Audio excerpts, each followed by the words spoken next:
let us get started. And yeah, I'll also explain a little bit about how the lecture is going to unfold. So hopefully you should see now. People can see the PowerPoint slide of my computer. Yep. Oh, good. Okay, so here we are with the lecture. Unfortunately, well, Dennis has already covered this in terms of the aim of the Key Thinkers and Concepts lecture series. And essentially, these are the two questions that we're trying to get at today. What do the humanities have to do with the unfolding ecological crisis, and vice versa? What does the unfolding ecological crisis have to do with the humanities? I've already got a little bit of a sense from hearing your introductions about very different perspectives, which is great, on environmental humanities. And obviously this is an introductory lecture. If for those who would like to, I've already had a number of PhD students ask me about this. I will be running this unit in 2H this year, Environmental Humanities at the ICS. It's an MRes student, but any PhD students can audit it. You're most welcome to. It is obviously contingent on getting enough enrollments. So hopefully if we have enough enrollments, it will run. And if what I have to say is of interest to you, then obviously this course would be able to allow you to go into much more depth into how this would help and relate to your PhDs and other high degree research. So stay tuned for that. Hopefully I have some exciting announcements about getting the numbers of students. So to what we got today, the lecture is in 3 parts, part 1, part 2, part 3. And I've got a couple of admin things to go through before going into the lecture itself because of all of the peculiarities of online teaching, etc. And then afterwards is the seminar and group discussion. Having said that, I'm going to stop after each one of these parts of the lecture and just end the PowerPoint thing and just throw open the floor at the end of the lecture, so you're not just have a disembodied head of mine talking at you for an hour, followed by questions. So please do chime in at any of those points rather than just wait till the very end. In terms of the housekeeping stuff, I won't go through all this text because we've basically done it in terms of introductions. I think you're already all familiar with muting your microphone and the way Zoom will sort of pick up of a mind of its own if it's not muted and display that person more prominently. When we have the discussions, you can also use the raise hand function to, if there's a number of people who want to ask a question at the same time. And if we're having bandwidth issues, turning off your video can certainly help. If we get to that point, hopefully we don't have too many of those things. The other thing I'd like to say is that I'm really very open to any feedback that any of you may have about the class today. This rapid shift online teaching is very new for all of us, especially myself having only joined Western Sydney in February, 6 odd weeks ago. So I'm very new to the student cohort, new to ICS, new to the university, and new to online teaching. So I'm open to what you have to tell me offline if you would like to do afterwards. I will skip over this kind of introduction to myself because Dennis has really covered it, but I didn't know he was going to do an introduction. So the couple of slides I was going to talk about are 3 main areas that I work on. The first is looking at technoscientific conservation, which is the ethics and efficacy of proposed forms of conservation using very controversial forms of technology. The second one is about the music, art and design practice and research that Dennis talked about. I'm also a practicing artist, but that's off topic for today. And the third one is a field of study about petrification, which is trying to bring together the 2 meanings of petrified, the daily lived experience of feeling petrified about these ecological crises, and the biophysical process of petrification, and trying to bring together these, as the lecture will unpack, these bizarre time frames we live in of inhabiting deep time of geological agency, as well as the individual time of our lived experience. In terms of just some recent work, I'll just show you 2 examples. One was an Australian Research Council discovery project that I was a chief investigator on the last 3 years, called Understanding Australia in the Age of Humans, Localizing the Anthropocene, with a series of philosophers, historians, museological, curatorial practitioners in Australia. And the other is a current project, which is an ARC Center of Excellence in Synthetic Biology that I'm also a chief investigator on, looking at the social dimension. So particularly, again, the ethics of synthetic biology, and my own areas looking at particularly how this is a proposed technology, for instance, in use for coral on the Great Barrier Reef, to go and modify their genome to help them cope with the rate of ocean warming and ocean acidification. The other thing I'd say, and it's very interesting hearing about all of you in your PhD experiences. My training is in anthropology in Uttaranchal. I think it was Susan who's working in near Uttaranchal. So it's another small world thing. I'm currently finishing a book, which is on the topic of today's lecture. And this is a colleague of mine, Astrid Brooke, who put out this beautiful book last year called Climate Crisis in the 21st Century British Novel. One of the things I found really lovely is she made a blog about her process of writing her first book. And this is a photograph that she took of one of her draft chapters. I'm sharing this with you because of how much I fervently believe that writing is a really active process. It's obviously not passive. And for those who are completing PhD theses, you'll know what I mean. But this is something that I am, a firm believer that we should, as researchers and scholars, be very open to talking about in terms of our actual writing practice. But that is off topic for today. I'll skip over these slides. This is about some work I've been doing about popular music and climate change in terms of the different ways of communicating this, and the various ways I'm interested in the metaphor of how this changes our perspectives. So this metaphor of the kite giving us perspective to look at the ground differently, and thinking through local and global interactions because of this. But then, as you'll see for anyone who's done the readings, really trying to move beyond this kind of problem solution mindset, that there are problems in the world that we can fix in a definitive, concrete way.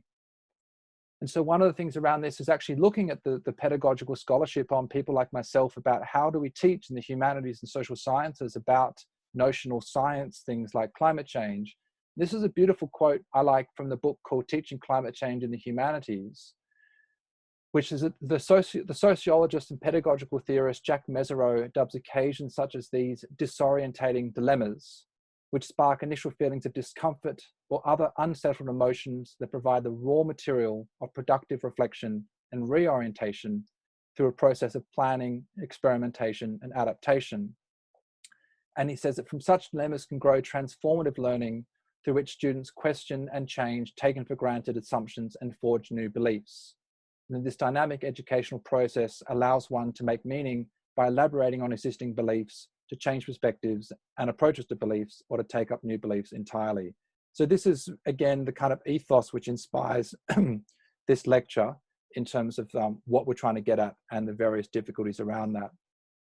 And the last slide I'll say in terms of introduction is just a screen grab of some of Slavoj Zizek's 45 books. And the reason I'm including this is because I'm a fervent believer that what education offers us is a lifelong interest and passion in learning, rather than a degree or a PhD or a thesis or a postdoc or something like that.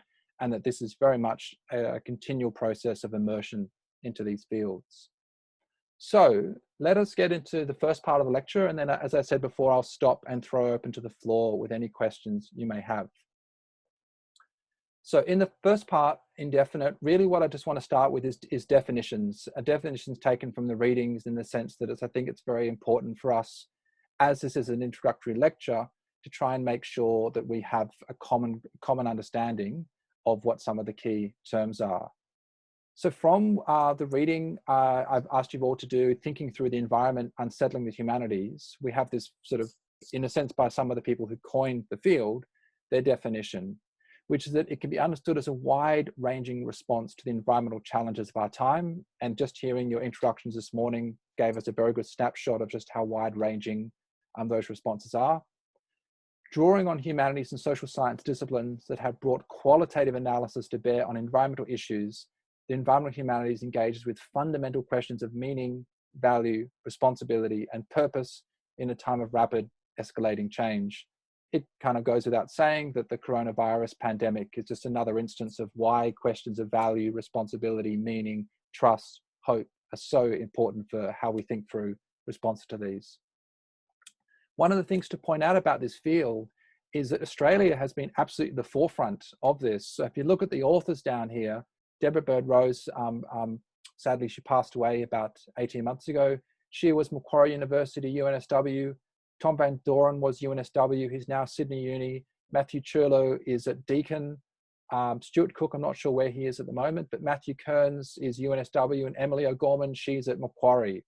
So the journal, the first journal in the world on environmental humanities, the first undergraduate program in Australia anyway, was at UNSW. So Australia has been a very a huge contributor to this field of study, going back to people like Val Plumwood in the 1990s. This is a quote from a reading I didn't assign for you, but it's a very important one. It's by Noel Crustry, who's a human geographer, and about 20 other colleagues, published in the journal Nature Climate Change. And again, I'm just including this to get us across the board with definitions. The article is called Changing the Intellectual Climate. And they say this: broadly speaking, environmental social science has two aims. The first being to study systematically the presuppositions, norms, preferences, relations, regulations, and institutions that together structure how humans value and use the non-human world, and to identify and evaluate ways of altering human behavior in light of one or more definitions of desirable or necessary ends. I'm including this here so we can see the distinction between environmental social sciences and environmental humanities, because they define the environmental humanities as addressing fundamental questions of value, responsibility, rights, entitlements, needs, duty, faith, care, government, cruelty, charity, and justice in a world marked by 1, significant differences in people's customs and aspirations, manifest inequalities in people's living conditions and material prospects, and 3, complex material and moral interdependencies among people and non-humans stretched across time and unfolding through time. So their conclusion is the environmental humanities illuminate people's complex and divergent understandings of life, human and non-human, as we've heard from some of your introductions this morning around post-human geographies and things like this.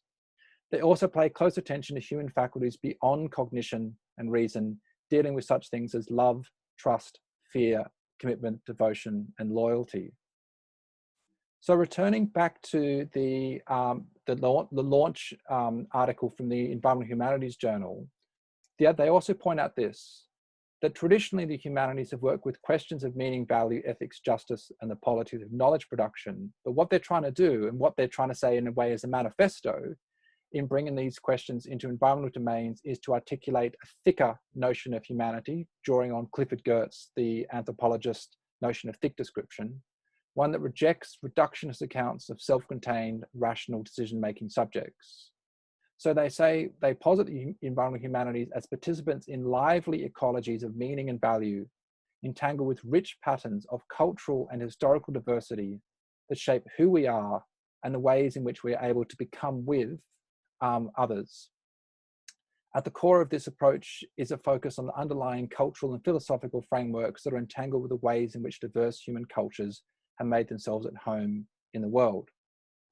Now, the last point that I'll make on this introduction to definitions is to return to the Noel Crustry to unpack something about what we mean by values, because I'm sure every one of these terms can throw up great senses of contestations amongst us, but this is just to set the sort of the scene, if you like. So they say this: in the widest sense, values are those fundamental beliefs that motivate people's behavior, for example, love of nature or the right to free speech.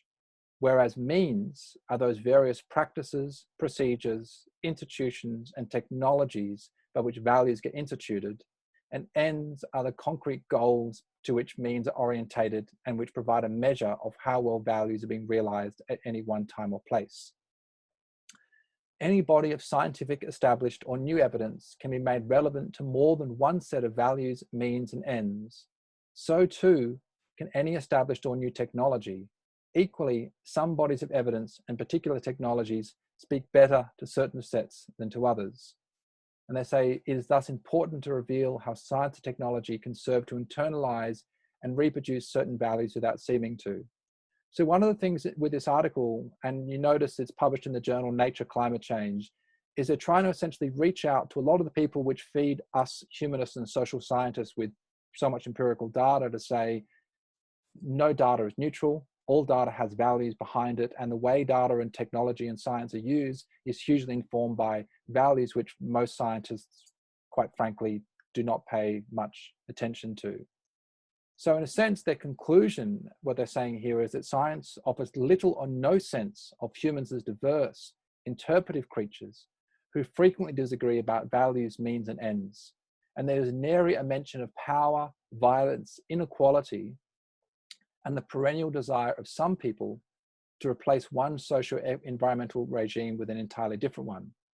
So they say other forms of knowledge, discourse, and understanding must be properly acknowledged precisely because they both affect and are affected by science and technology.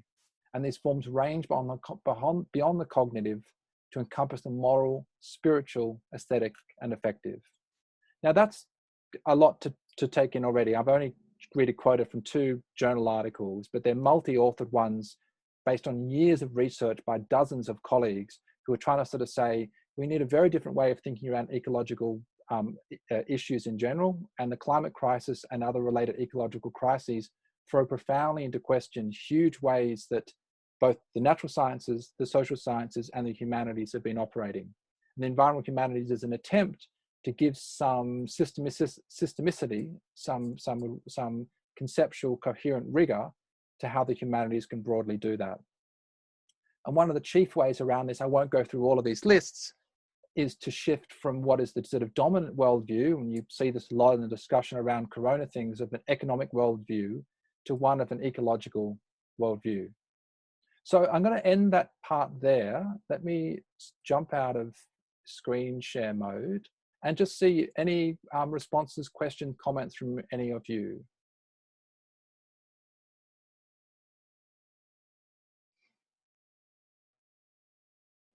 Let's see if I've got other people out I cannot see. No? Anything anyone would like to clarify or just to flag? No, all good? Okay, I have your attention. That's great. Let's go back into the lecture to part 2. Now I need to share my screen with you.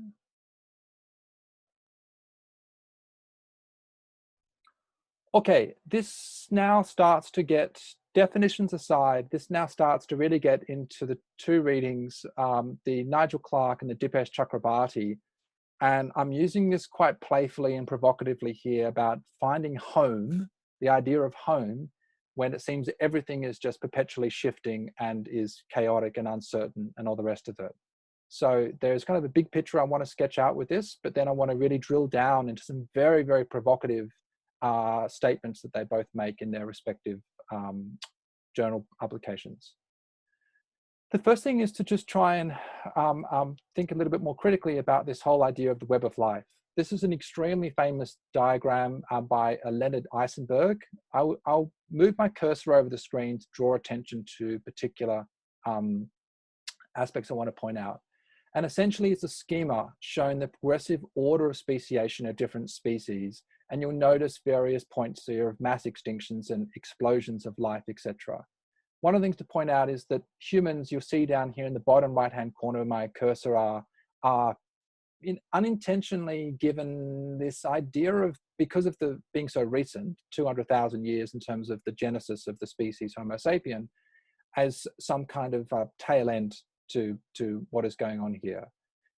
Now, this is the same data, but this is presented by relative proportion and lineage of species. So very playfully, the graphic designer who made this, if you see my cursor in the top left-hand corner, just has a "you are here." And one of the reasons I think this is a helpful way is that rather than see this idea of humans with this unfortunate connotation of human exceptionalism, this really posits us as a species in a web of life which doesn't have any notion of privilege attached to it. One of the other ways this is done is through what's known as deep time, trying to look at the incredible history of the Earth and position different forms of life, our own included, in momentous things that have happened. So essentially, what I've got going on here is a photograph of geologists sifting through strata. Strata is literally the layering of substrate of the Earth. And this here, the Permian-Triassic line they're talking about, is one of these mass extinctions which happened in the planet in the age of the dinosaurs. Returning to other forms of schema, this is again one of those other problematic ones. So we have the Permian-Triassic here, which is the one going on here 252 million years ago. It was the extinction which actually created the conditions for dinosaurs to rise to ascendancy. You'll notice here, Holocene means recent era. That's literally the textbook definition of it. And Homo sapiens on top. So again, there's this common tendency to look at these schemas with a sense of humans being the kind of, in a teleological sense, of humans being the kind of end result of this process of evolution.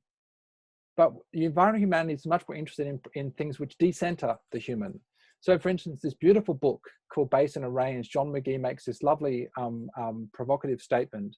He says, with your arms spread wide, see if I can see myself in this, to represent all time on Earth, look at one hand with its line of life. The Cambrian begins at the wrist. The Permian extinction is the outer end of the palm. The Cenozoic is in a fingerprint, and in a single stroke with a medium grain nail file, you could eradicate human history. So this is kind of ways the environmental humanities is interested in trying to resituate humanity in a far greater lineage on Earth, but not with any of this idea of human exceptionalism or teleology. Another way to do this, and this might be of more interest to those of you who said you're working in various forms of geography, particularly human geography, is through very much the Earth-centered thinking. So this is a very nice diagram which illustrates to scale the biosphere, the era within which most life on Earth occurs. There is life which occurs kilometers inside the strata of the planet and kilometers in the atmosphere, but most of it is this tiny sort of slither. So this brings me to, in my view, one of the most provocative statements that Nigel Clarke makes in the reading I asked you to do, where he says this: are we ready to be true to conditions and processes that threaten a radical undoing of the human capacity for collective action, to seek fidelity to a story that puts the cataclysm upstream of our humanity and not simply downstream, where we can still dream of diversion and escape? Now, this is one of the ones in the seminar group discussion I would like to offer you as a provocation to any of you to respond to, because this is a rhetorical question. Being ready to become true to these conditions and processes is an extremely intellectually and emotionally challenging provocation. The photograph of going on here is trying to bring this to light in a sort of playful manner. This is one of the many distinctions in the strata of the Earth which signifies the two different geological epochs, the Cretaceous and the Paleogene. And this is from Gulmerhove in the Netherlands. And we're seeing here the division, that line where my cursor is, of 65 million years ago, which is the end of the age of dinosaurs. So what Nigel Clarke is getting at here about being true to these conditions and processes is that asteroid which ended the age of the dinosaurs is the same cosmos within which our species and all other life on Earth inhabits, which means that upstream of our speciation, like all forms of catastrophe which have occurred and could occur and will possibly occur in the future through no causality or agency or fault or responsibility of humans. And here's another example, and again, I'm quoting from his same article. This is how he tries to bring this back to the subject of environmental justice.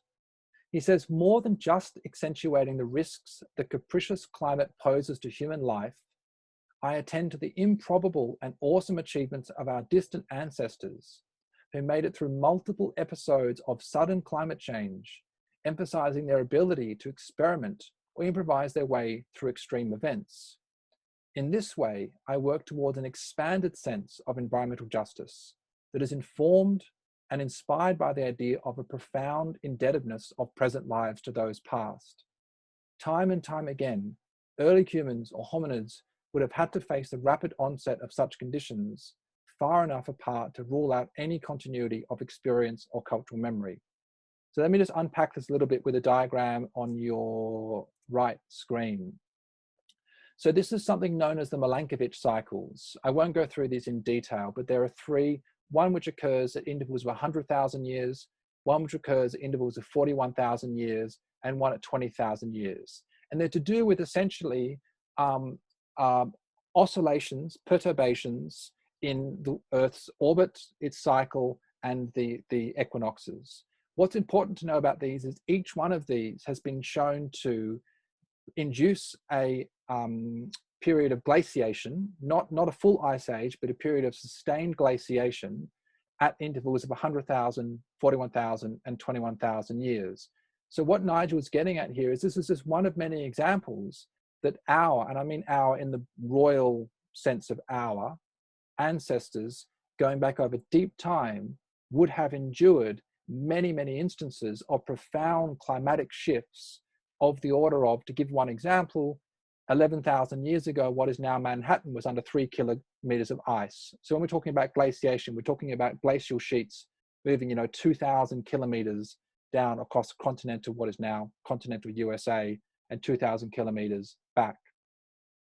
So in a sense, what Nigel's trying to get at is here is this, are we ready to be true, is in a sense a profound philosophical reorientation via the environmental humanities, that the ideas of so-called catastrophe and so-called chaos are so deeply situated within hominids and humans by extension, whereas a lot of thinking about environmental problems and environmental solutions, environmental challenges, kind of presupposes that these are problems to be solved, as opposed to what Nigel is saying is these are things to coexist with to the best of one's ability. So to turn this now to one of the quotes from Dipesh Chakrabarty's landmark article in the journal Critical Inquiry, he says this: humans are biological agents, both collectively and as individuals. They have always been so. There was no point in human history when humans were not biological agents. But we became geological agents only historically and collectively, that is, when we have reached numbers and invented technologies that are on a scale large enough to have an impact on the planet itself. To call ourselves geological agents is to attribute to us a force on the same scale as that released at other times when there's been a mass extinction of species. And then he ends this paragraph with this very understatement: we seem to be currently going through that kind of a period.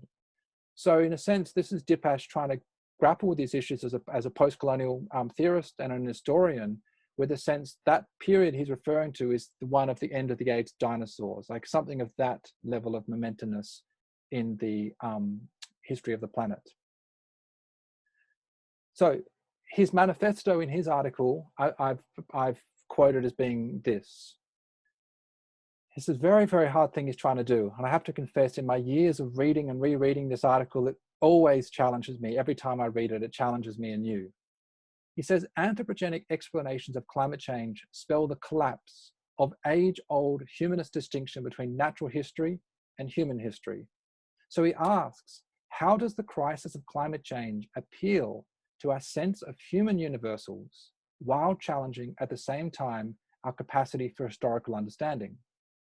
He says the ensuing crisis for humans is not understandable unless one works out the consequences of that warming, and that the consequences make sense only if we think of humans as a form of life and look on human history as part of the history of life on this planet. And I've just shown you some examples in those slides, illustrations of that.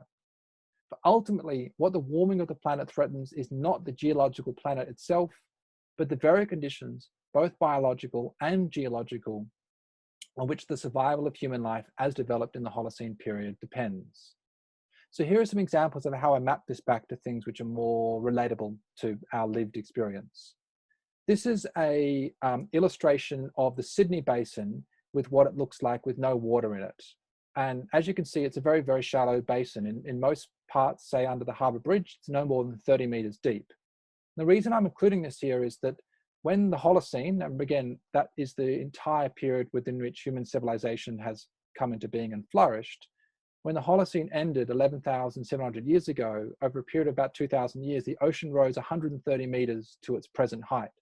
So when we think about the siting of cities such as this, in addition to all of the profound inequalities of the invasion of this country by white colonists and everything else to do with that, we also look at them as being sited in areas with far more dynamic range than the cities themselves give it credit for.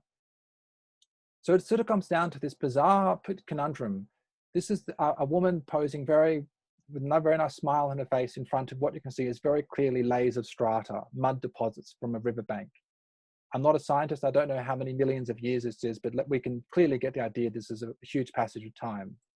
And so bizarrely, what we're faced with is this anthropos, this humanity being situated in geological time, yet at the same thing, we don't exist, we don't live our lives in a species sense, as Dipesh points out. And the ethicist Clive Hamilton tries to sort of pick apart some of these tensions in his book, Define Earth, The Fate of Humans in the Anthropocene, when he says this: it is of the utmost importance to understand that the Anthropocene is not a term coined to describe the continued spread of human impacts on the landscape or further modifications to ecosystems.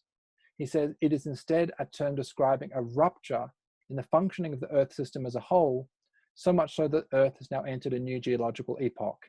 Ruptures take the form of things like asteroid impacts and tsunamis and earthquakes, things which profoundly modify the planet at a scale of the entire planet. But I'm obviously thinking about how all this relates to the humanities and social sciences. He said, if the Anthropocene is a rupture in the history of Earth as a whole, then it is also a rupture in the history of humans as a whole. So this is where the importance of the humanities and social sciences comes into bear, that this is not a question of science at all. The science for most of these issues is settled.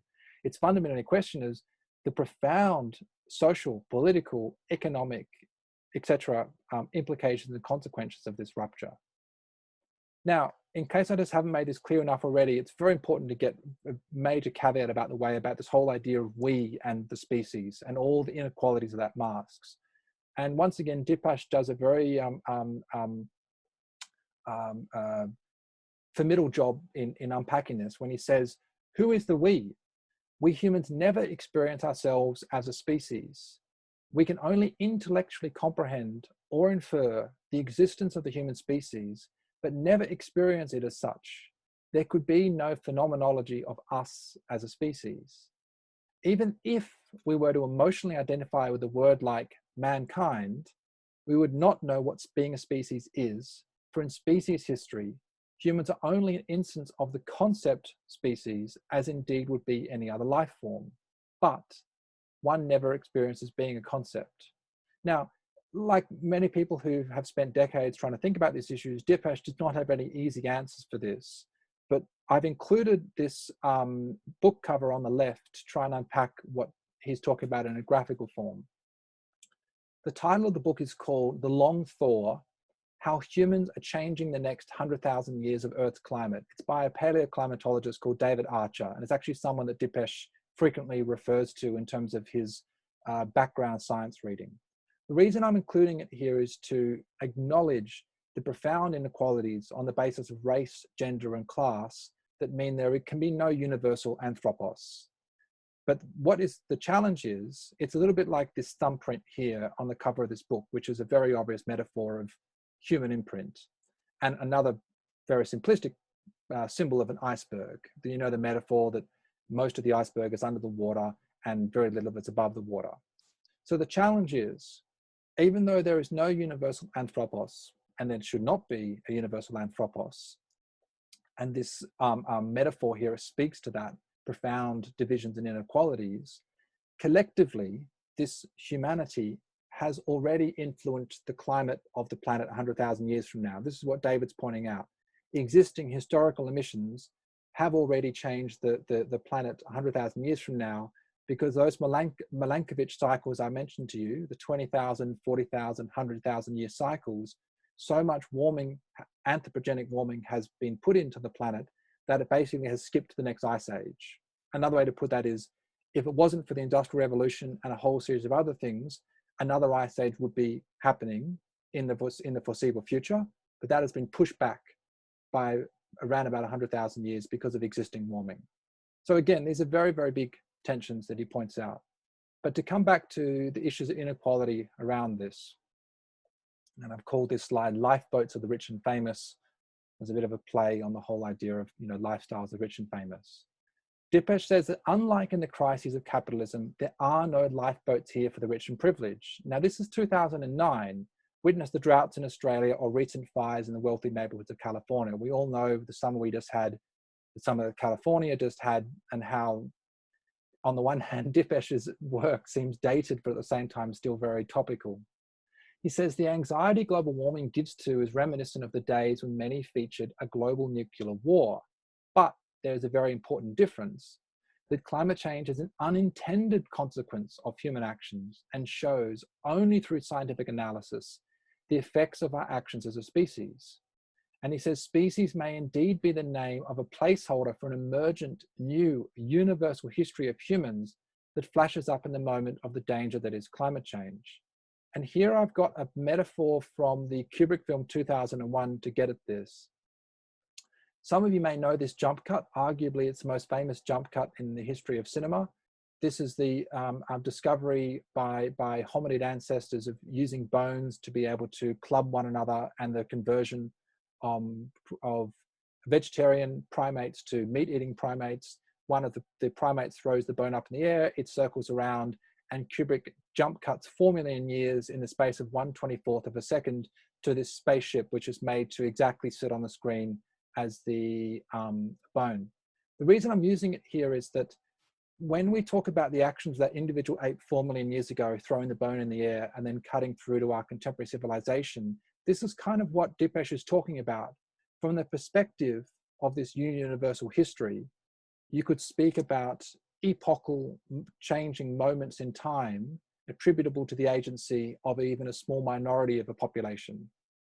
But from the perspective of the lived experience that we have, it's impossible to think like that. It's impossible to behave like that. And it's certainly impossible to construct global treaties such as UN treaties around this. Now, one of the other things I'd like to point out in this part here is very rare in academia, and I say this as a scholar myself, for scholars to acknowledge the sense that they feel completely overwhelmed and completely not incompetent, but incapable of comprehending the subject that they're talking about. And I think this quote here from the same Dipesh is very important because it's so rare that this happens in scholarship. He says this: as the crisis gathered momentum in the last few years, I realized that all my readings in theories of globalization, Marxist analysis of capital, subaltern studies, and post-colonial criticism over the last 25 years, while enormously useful in studying globalization, had not really prepared me for making sense of this planetary conjuncture within which humanity finds itself today. And later on in the same article, he says the crisis of climate change calls on academics to rise above their disciplinary prejudices, for it is a crisis of many dimensions. So one of the reasons that I'm personally drawn to the environmental humanities is I frequently feel overwhelmed by the subject of analysis, and that I have the wrong disciplinary training, and I wish I'd done something 5, 10, 15 years ago different. And one of the things that's nice about the environmental humanities is it's a broad coalition of concerned academics, activists, scholars who are interested in this ecological crisis we're in and bring to bear whatever is distinctive about their background without any one subset of it saying, oh, the field should be this, the field should be that, or the field should exclude this. So it's trying to create, like I'm doing with this lecture, a common area that despite all our differences, we can come together with all the feelings that maybe the disciplinary background was not the one which helps us understand this crisis that we're in. And again, this is why I think what Dipesh has to say here is so remarkable, because for anyone that's had peer-reviewed literature, if a scholar generally puts a statement like this in at least in a reputable journal, it's struck out because this becomes subjective and we're meant to maintain the pretense of objectivity. So to finish off this section, I just have a couple more slides and that change topic a little bit to some manifestos, including ones from scholars at Western Sydney about all of this. So the first one is to return to that landmark first publication of the Thinking Through the Environment, Unsettling the Humanities, where Deborah Rose and her colleagues say that the Anthropocene unmakes the idea of the unlimited, autonomous human and calls for a radical reworking of a great deal of what we thought about ourselves and the humanities as fields of inquiries. This matters profoundly for all branches of the humanities insofar as they struggle to explore the implications of new narratives that are calibrated to the realities of our changing world. Now, in a sense, I've put these two slides together because what Dipesh is saying here and what Deborah Bird-Rose and her colleagues saying there are very similar. But as you can see, this is couched in the conventional language that we use to talk about these, whereas Dipesh has branched into something which is considered a little bit too personal, if you like. Now, let's bring this back to something much more local. I'm sure some of you know Catherine Gibson at the Institute for Culture and Society and a number of her venerable colleagues there. They published a book in 2015, and you'll see Deborah Bird-Rose again in this, called Manifesto for Living in the Anthropocene. And I want to just quote from a couple of their very provocative pieces. This is by the beautiful publisher Punctum Books, based in Brooklyn. And one of the things that's amazing about them is their open access book. So you can download legally for free a PDF of this book, as well as their entire catalogue. And it's something I would certainly encourage people who would like to read more in this area about. So this is part of their manifesto from the opening in the book about thinking. We want to engage in life and the living world in an unconstrained and expansive way. Our thinking needs to be in the service of life, and so does our language. This means giving up preconceptions and instead listening to the world. This means giving up delusions of mastery and control, and instead seeing the world as uncertain and yet unfolding. So they put 7 things for what our thinking needs to be: curious, experimental, open, adaptive, imaginative, responsive, and responsible. One of the other areas they talk about, and when I use the word stories in the next slide, I don't mean storytelling in the conventional sense. I think a lot of scholarship actually has implicit or explicit storytelling ethos to it, including in PhD theses. So that's the way they're using the word stories and I'm using the word stories. They say that stories are important for understanding and communicating the significance of our time. So they say in their manifesto, we aim to tell stories that, 1, enact connectivity, entangling us in the lives of others. 2, have the capacity to reach beyond abstraction and to move us to concern and action. 3, are rich sources of reflection. And 4, enliven moral imagination, drawing us into deeper understandings of responsibilities, reparative possibilities, and alternative futures. And that as participants in a changing world advocate for, 1, developing new languages for our changing world, and I have some suggestions about that to go in the seminar part of the class today. 2, stepping into the unknown. 3, making risky attachments, and I have some quotes from Leslie Instone's chapter on that exact subject of risky attachments later on this lecture. And 4, joining and supporting concerned others. So you can see it's a very, kind of like the environmental humanities, it's a very inclusive outreach that they're trying to practice. I want to return to something else which is of a different take on this. Another quote from Nigel Clark. Not that these are in conflict with each other, but a way I feel that Nigel is coming to this manifesto. Quoting again from the same article, he says this: the forces and processes that compose the wider physical universe in a very literal way pursue non-linear and crisis-ridden paths, and that these trajectories have profound implications for the ways in which we might think of ourselves, our embodiment, our vulnerability in the face of events that far exceed our own measure.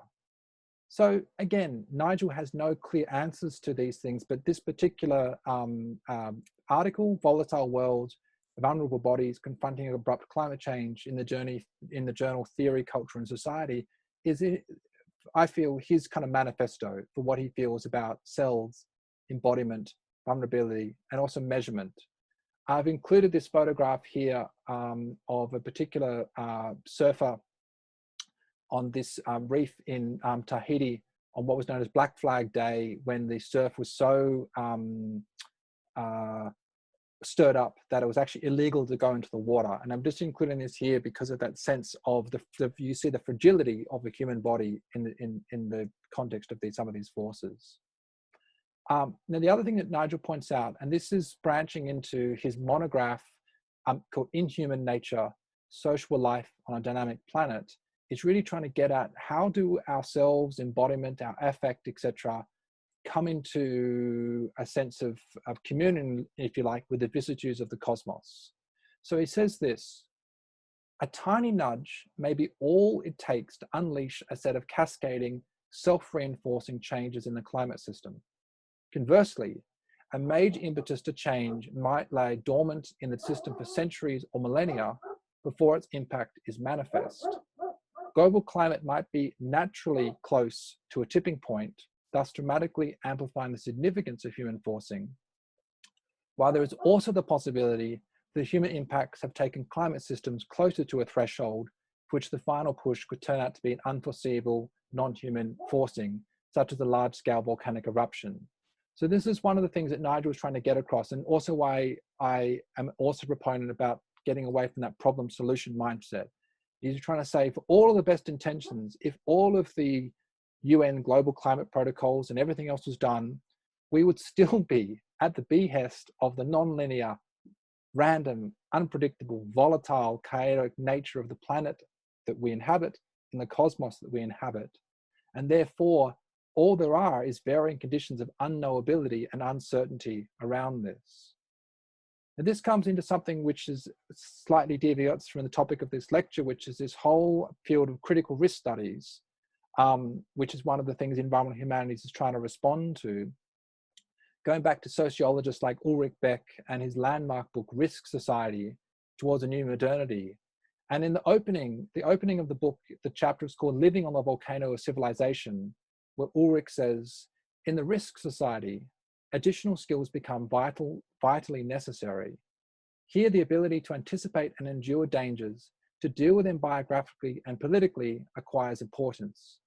How do we handle ascribed outcomes of danger and the fears and insecurities residing in them? How can we cope with the fear if we cannot overcome the causes of the fear? How can we live on the volcano of civilization without deliberately forgetting about it, but without also suffocating on the fears and not just on the vapors the volcano exudes? So to finish this second part of the lecture, I'm going to return to that manifesto and Leslie Instone's beautiful chapter in that book, where she really tries to unpick these issues. She's a human geographer based at the University of Newcastle, although I think actually maybe she is a post-human geographer. I'll have to double check on that. So her book chapter is called Risky Attachment in the Anthropocene. And she says this: contemporary ecological crises are not questions about the destruction of nature, but rather ones of how modern society deals with self-generated uncertainties that are no longer limited by time or space. These are dangers that escape and allied risk, calculation, and insurability. In the face of permanent material threats, and she's referring to that Beck book I just showed you, argues that modern industrial society normalizes risk and will become blind to side effects and consequences. So instead, in her manifesto, she says this: an ethics for the Anthropocene calls for an ecology of risky attachments. The shift to recognizing our entanglement in the embroglios of the Anthropocene, such as biodiversity loss, global warming, social justice, is an important first step. But more than this, it is the act of risking attachment, the active search for different and interconnected practices of feeling, thought, and action. Paradoxically, the dangers and risks that the Anthropocene heralds may be best addressed not with insurance and control, but through reaching out and risking attachment with all manner of unlike others. In risking attachment, we risk our thoughts and feelings and plunge ourselves into a world of matters of concern, a complex, hybrid, and multi-species world where complexity reigns. So, to close this section off, I end with this photograph here. Cecilia Wessels took this of her husband in Alberta, Canada in 2017. This tornado was not actually bearing down on their house, but it was certainly close. And her husband insisted on still doing the lawn mowing while she was saying, come inside, let's get into the storm shelter. And the reason I include this here is because, and of course this is subjective, I feel in a way this is kind of doing justice to what Leslie has sort of talked about in a metaphorical way. That despite all the profound uncertainty of this big global commons and all the complexity that is attached to it, there is still a necessity to go about the formation of pursuing some sort of act which you deem to be beneficial. In this case, it's mowing the lawn, as totally daily and boring as that sounds, despite all of these forms of uncertainty. So in a sense, there are many ways to interpret Leslie's manifesto, but this is just one provocation. And I will again stop the screen share and just throw open the floor to anyone, any comments or any questions from any of you.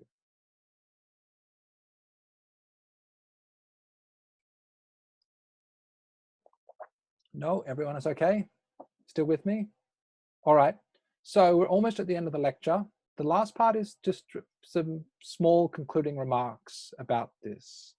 Let's go to here and let's go to share screen here. Okay. As you can see, it's called open-ended because I don't think this is a lecture that can neatly wrap itself in a discrete bundle.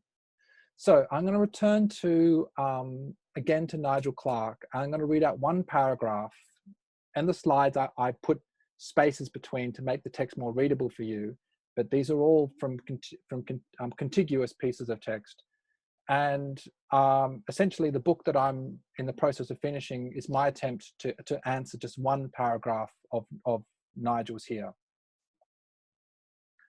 He says, so what are we to make of abrupt climate change? Now that academic science, popular science writing, and Hollywood cinema have all warmed to the idea of sudden threshold transitions in climate systems, the issue is unlikely to recede. We have also passed the point at which progressive social thought can content itself by keeping a critical distance from the substantive claims of the natural sciences, and entered a situation which cries out for a degree of fidelity to events unfolding around us, which would seem to me to imply at least provisional commitment to an idea of how our physical world actually works. My gamble, with the usual provisos about decision-making under conditions of unknowability, is that we must front up to the past reality and future likelihood of crossing climate thresholds. Just to unpack a few things that are going on here. In the second part that I've broken apart the text here, we've passed the point at which progressive social thought, essentially what Nigel is getting at is, for all of our attempts as humanists, social scientists, human geographers, whatever it might be in that broader remit, to try in the environmental humanities to get at these issues, there needs to be a fidelity to the biophysical basis of the issues themselves. And what he's politely getting at is there's a lot of liberties that get taken in non-scientific scholarship that is essentially trying to look at things which have a scientific basis to them. And Nigel's saying we have to be guided, and so is Dipesh, we have to be guided by what the science is saying, although what we're not trying to do science, we still need to be guided by that. So this is what he means by the provisional commitment. But the last part, and this is where it gets very difficult, is, and you see I've highlighted this word gamble, is essentially what he's pointing out is that all of our attempts to thinking through responses to these things are forms of risk-making, like with Leslie Instone's. They're forms of risky attachment of desires to improve whatever it might be in one's field of research, one field of practice, etc. But he's saying that they must be based in hugely widening our expanse of what future climatic change may be. Again, these are just provocations to end the lecture and then throw open the floor. He says this, what if the event of our time turns out to be not so much the knowledge that human action is altering global climate as the realization that climate is responsive to our nudges only because it is far more precarious than we ever dared imagine? So remember those Milankovitch cycles that I showed you? This is just one example of what Nigel is referring to about this. That because the Holocene was 10,000 years of climatic stability, a lot of thinking about the environment is sort of thought, oh, well, that's normal. But if you look back at the 2.8 million years before the Holocene, global climate looks like a sort of heartbeat monitor because of those Milankovitch cycles. So he's saying that there is not just the scientific revelations which have happened, there is also huge, profound revelations in the fact that our imagination needs to widen in scope as well. And to return back to his provocations around environmental justice, he says this: what if the current suspicion that humankind has turned the planet's weather systems into a vast experiment has a supplement? The idea that drastic climatic shifts have been experimenting with human life, putting us through the cruelest trials time and time again. Now, the photograph that you see here is from the International Space Station of the volcano Mount Tambora in Indonesia. Hassan, it's very interesting to hear about your work. A lot of my research the past few years has been about volcanism and the way volcanoes in a contemporary and historical sense have different receptions in different cultures. And my fieldwork has been in Indonesia, not to this particular volcano, but to nearby ones. So this is another way of getting at, when this volcano went off in the year 1815, it was known as the year without summer in the Northern Hemisphere, because there were widespread famines and crop failures. No one knew at the time it was because of this volcanic explosion. But this is one from recent modern history where we see that drastic climate shifts have been experimenting with human life, putting us through the cruelest trials time and time again. So to end with another provocation from Nigel Clarke, where he says that thinking through the human in terms of a constitutive vulnerability to forces beyond its control need not stop at melancholic musings on fragility or finitude, but can be taken as an incitement to informed action. The cataclysm that has always already occurred then might be taken not just as the gap or non-relation that rends the present, but as the opening that propels us into previously unthinkable possibilities of knowing and doing. That's his sort of end of his manifesto. So the last slide I'll end with is my tentative response to this, and then I'll throw open to any responses from any of you. This is a quote from a fellow called Edward Suez, an Austrian fellow, 1883, who's the person who coined the term biosphere. And he said this: prejudices and egoism have placed barriers around each of us which constrict our view. If they are removed, if we resolve to leave behind the narrow conceptions of space and time which bourgeois life offers us, and no longer see the world from the base, self-centered perspective, which sees advantages here, disadvantages there for us or our species, but rather to admit the facts in their naked truth, then the cosmos reveals to us an image of unspeakable grandeur. So I'll end there. Again, just return to this unit. If it gets offered, we'll expand upon many of these points. But what I'd much rather do is hear from anyone here, any questions or any comments. So I'll end the slide share and the floor is yours. Either if you can unmute yourself, do that, or otherwise use the raise hand function. I see Chris has got a question. Yeah. Great. I found myself thinking about Mark Fisher's work a bit during that lecture, which Mark Fisher based his book Capitalist Realism on Slavoj Žižek and Frederick Jameson's quote that it's easier to imagine the end of the world than it is to imagine the end of capitalism. And it seems that you were talking a bit there about the need to imagine alternative realities, and Fisher talked a lot about that, and that this internalization of capitalism is preventing us from imagining that anything else can exist. Do you think that this imagining of new ways of being and acting can happen? This kind of experimentation and playfulness with new ideas can happen within academia, or do you think that's going to come from outside?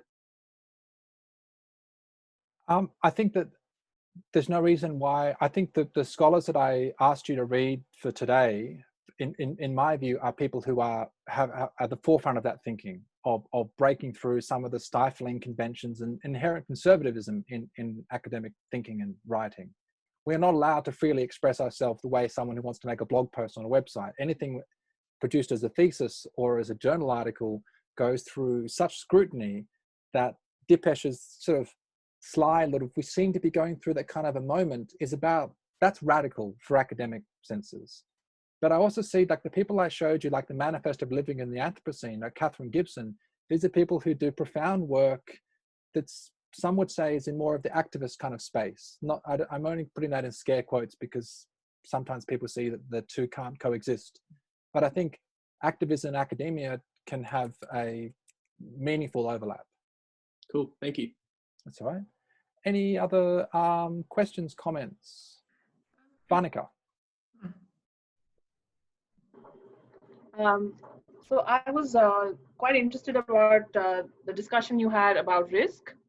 And so in the work that I'm currently doing, risk and value obviously are basically the same concept intertwined. I was just wondering about how Deepesh's article, where he talks about freedom and the pursuit of freedom, and how that pursuit has in fact led in great part to the Anthropocene in some senses, how the idea of freedom and its pursuit and the idea of risk could then sort of act off in tension with each other.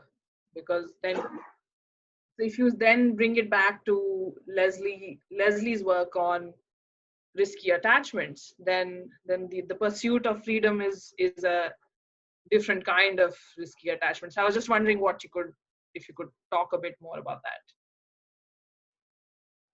Look, that's an excellent point. I mean, it's funny because I've read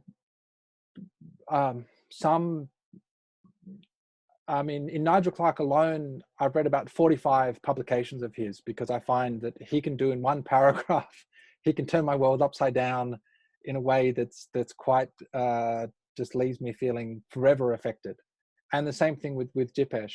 But what I find interestingly is that I would love for some of these thinkers to overlap more. But for instance, Dipesh talks brilliantly and presciently about freedom and all the ways that our thinking of freedom has led us inadvertently to the situation.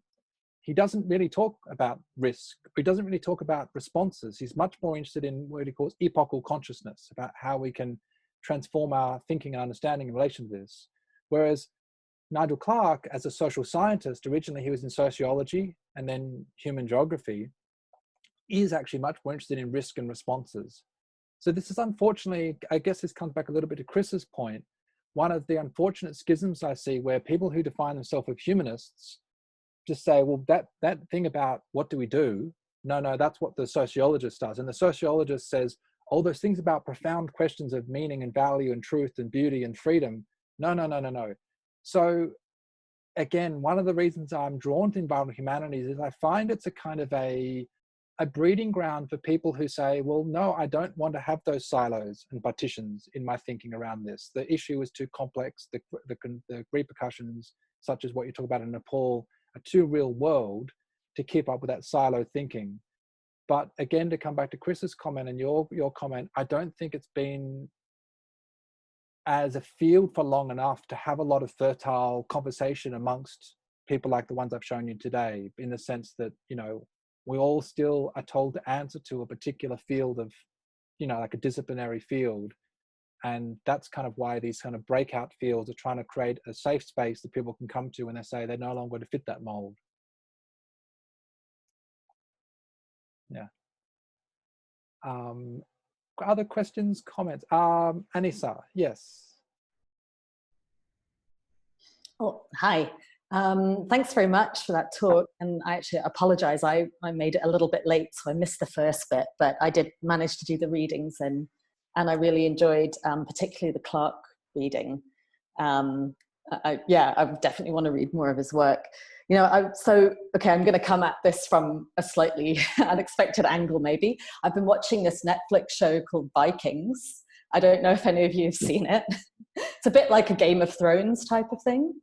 So, and it was just making me reflect, we used to, I say we loosely because many cultures still do, sort of have the gods and goddesses to attribute unknowns and contingencies to. you know, and there was, and there has been, and still is, a real sense that we have limited agency in the world as a result of forces way beyond our control. And then, of course, you know, we've got the Christian God and the church telling us, well, you've been good or you've been bad, and these are the things that are going to happen to you. And of course, in the Enlightenment era, the sort of age of knowledge and reason, we thought that we could know and understand the world through science and therefore control it. You know, and it seems that now with the complexity science and quantum science that we're again being confronted with this idea that, no, actually, we don't have that much control, although we can have impacts. And in that regard, the sort of question of what to do, or what we might be able to do, is coming to the forefront. You know, what is the agency that we might have, and how might we approach these questions? And I read a piece by David Chandler published in 2014.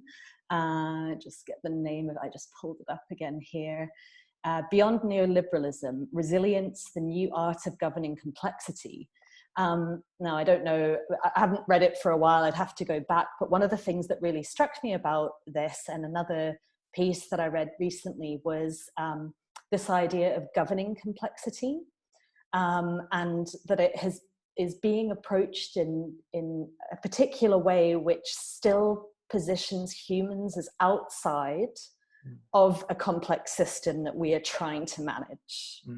Whereas I think what we're being called to do is see ourselves as part of these complex systems, although we can never have a full comprehension of what that means. We'll only ever have a partial, maybe glimpse of what that might mean. And so then I guess it's not really a question for you, but sort of more of an open question. How then do we develop the kinds of capacities that are needed to engage in this world where we're only partially aware, can only ever partially know, things are constantly changing, and we're part of an unfolding complexity that we are both being impacted by in ways beyond our control, but also can intervene in potentially very significant ways, like with the climate. Thanks. Yeah, look, I mean, it's an amazing comment. I would be interested to hear from anyone else in the room to Anna's provocations, because there's a great deal there to take on. Anyone else like to chime in? Well, the current pandemic is really interesting, I think, in that regard, because it's enabling us, it's showing us and forcing us, it's completely disrupting our world, and particularly a globalized, advanced capitalist world, and showing us what we need to do in a way. I mean, just looking at the physicality of what's happening, for example, I saw a photo in India of taken from a town in the top of Punjab, with this beautiful clear view of the Himalaya, because there wasn't so much pollution. And you know, I've heard reports or seen sort of various stuff on social media from around the world of how things are kind of, the air's clearing up and water's clearing up because we're not doing so much. So we're kind of being shown by nature, in a way, what we have to do. I agree with both of you, and I think very interestingly, it's not too hard to imagine that in prior centuries in the so-called Western world and in some other parts of the world today, these would be interpreted with some sort of, as Anissa was talking about, acts of gods or acts of creatures that we may have, you know, stirred up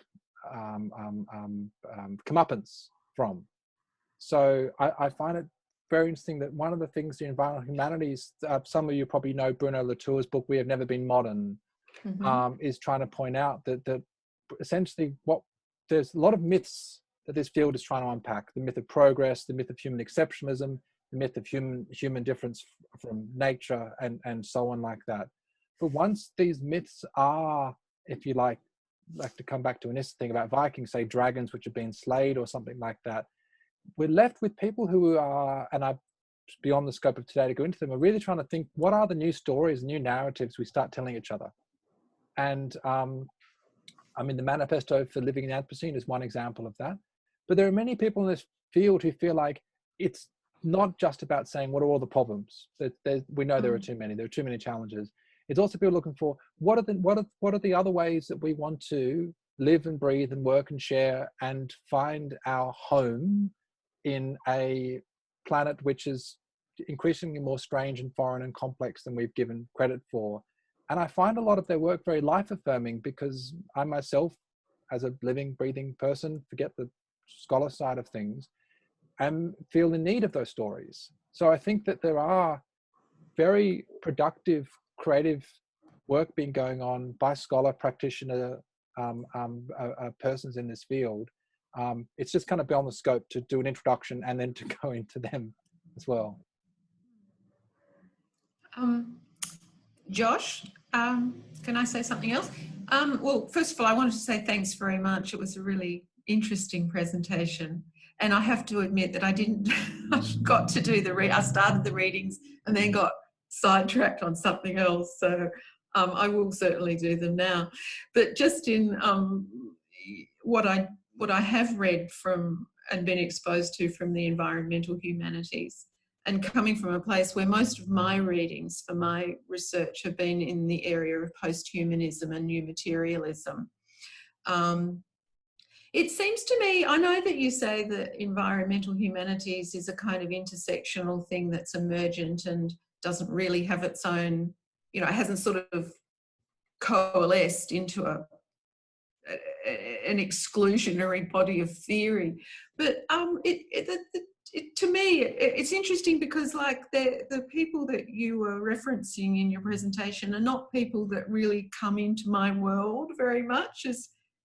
It seems to me that it does have a strong body of work and a strong area of a strong sort of, area of theorization in a way. That's just a comment, really. I didn't expect, unless you want to say something about that. I don't know. You're on mute. Unmute, that's better. Yeah. Okay. I completely agree with you. And having just joined the university less than 2 months ago, one of my priorities is to try and get this environmental humanities unit offered, because there are many people at Western Sydney, Jessica Weir, Juan Salazar, Catherine Gibson, who do fantastic work in this arena, but the course has never been actually run. It's been offered, it hasn't been run. So part of what my ambition to do is to offer it, subject to getting enough enrollments.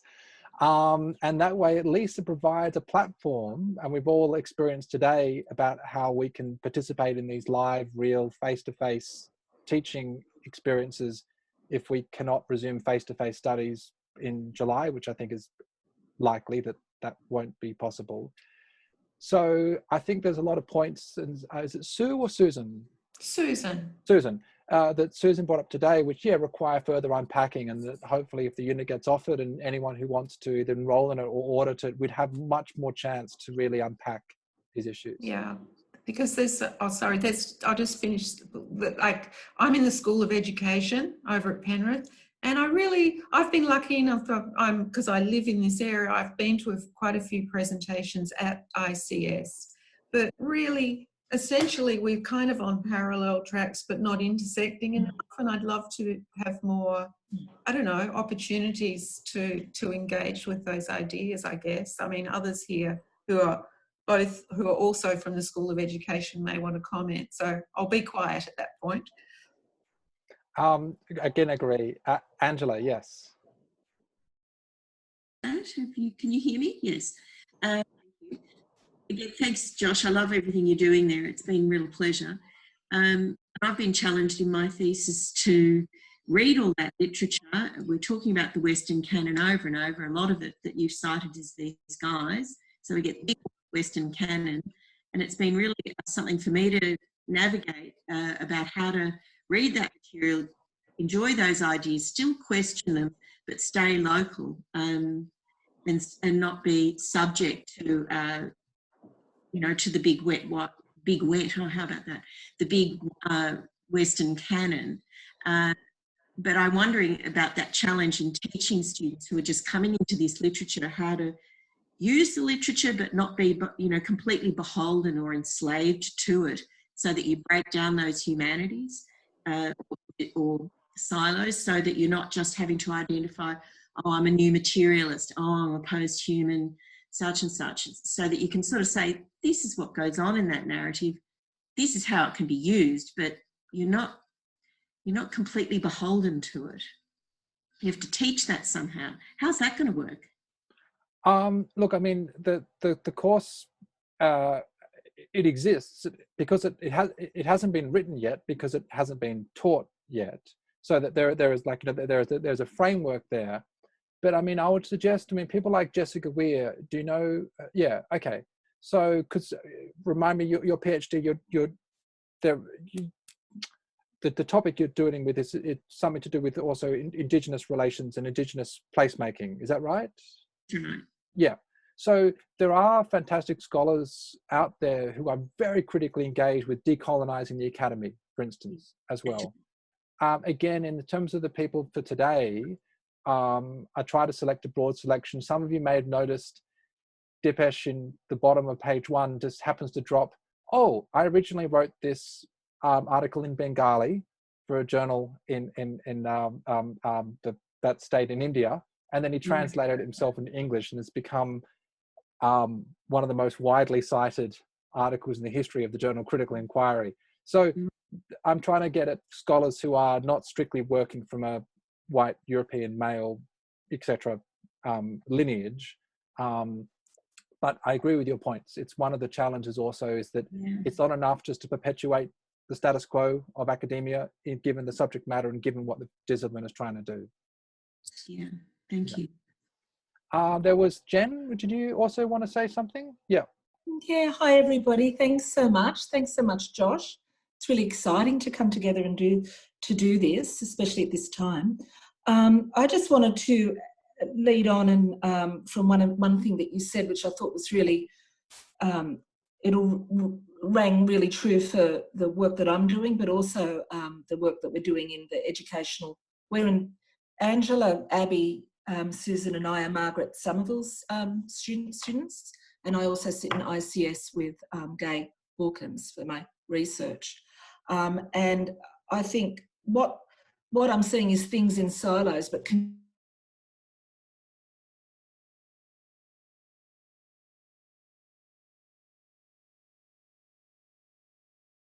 sorry, I'll take myself off.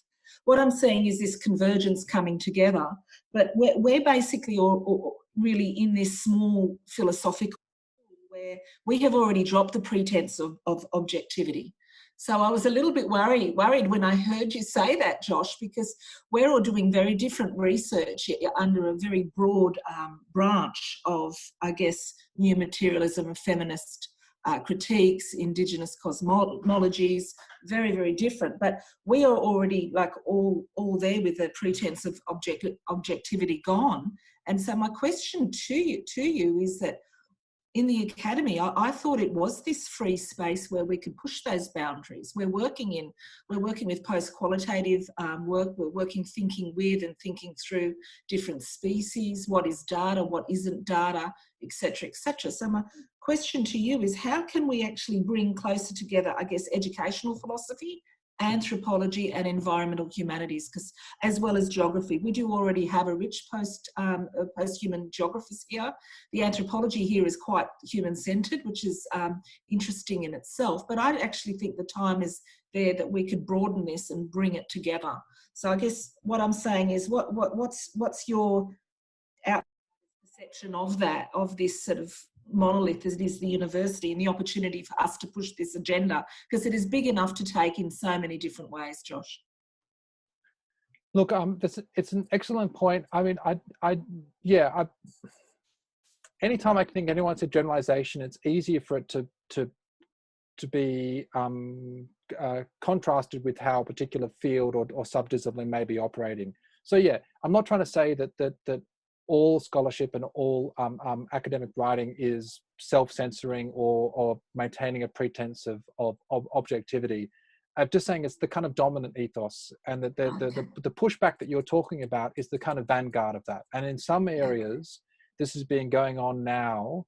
So Val Plumwood and Libby Robin kind of founded this field of ecological humanities in the 1990s. So they were already pushing back against this 25 years ago.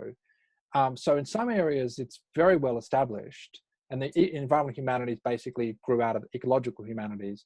And in other areas, and I just say from my own academic research, when I look at literature and say sociology, I'm quite troubled by how it's almost like you're not allowed to talk like that. You can think like that. We can talk like that in this space. Yeah.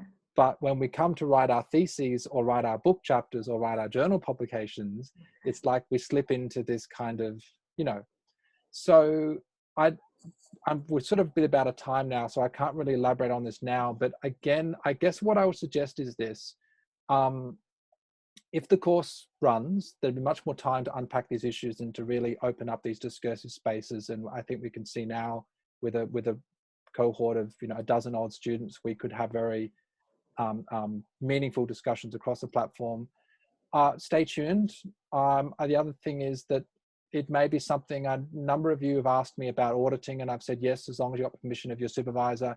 It might be a sort of thing, if there's enough interest, because most of the interest has been from PhD students, not from MRes students, but it's an MRes course. It might be that I could put a case to the university that even if there's not enough MRes students who formally enroll, if there's a significant cohort of PhD students who want to audit it, that maybe ICS would still see it as, they would still warrant the offering of the unit because it would be of benefit to your HDR work. Yeah. Thank you. Alrighty. I have a question from Abby. Auditing means that you sit in on the class, you participate in the discussions, you don't pay any fees to do the class, you also do not have to do any of the assignments. So you still have access to all of the class resources and teaching and online platforms and etc. like that, but it's not something that you have to produce any work for or pay any money to do. Yes, good point, Anasa. Yeah. Okay, great, everyone. Very nice to meet you all. Thank you all for your very sustained attention. It's a long time to be staring at screens, hearing a disembodied voice go on and on. So thank you all, and I look forward to meeting you again in the future. It was great, Josh. Thanks very much. Cheers. Bye, everyone. Thank you. Thanks, Charles.